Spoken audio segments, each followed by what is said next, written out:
Hi, welcome back to my channel, A Lot of Elena.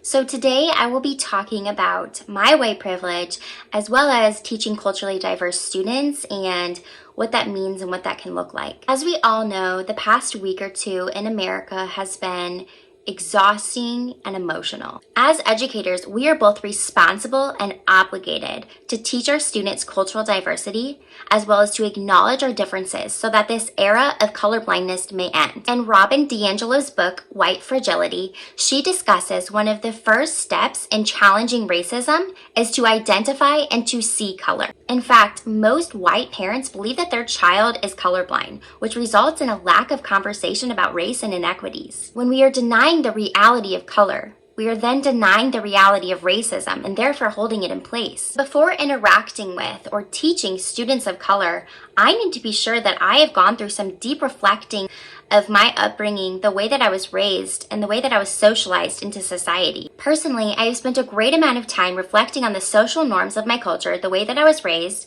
as well as the privileges that I have because of my race. I am a white, middle-class Christian woman living in the little bubble of West County, St. Louis, and I fully admit that I do not know what life is like to be a person of color. I believe that as educators, it is so important that we go through this reflective process so that we understand how we were raised and we can acknowledge the differences that we have from others who don't look like us or who grew up differently than us. And through this process, we might recognize some biases or prejudices that we really do have towards people that are different than us. I am committed to teaching my students to see color and to acknowledge our differences. So I have come up with this activity that I will use the first week of school for students to get to know each other and to just express some things about themselves.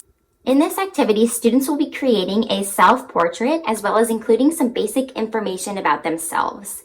So first, the students would come on over here to the skin tones chart and they would select a color of construction paper that looks best with their skin. So I chose the creme brulee colored face to decorate for my face. And then I included some information about myself. I said, I am Miss Collins. And then at the very bottom it says, I deserve respect, I deserve to be seen, I deserve to be heard, I deserve love. This activity is a great way to build a strong classroom community, to talk about race, as well as to create a common ground that as human beings, we all deserve to be loved and we all deserve to be respected.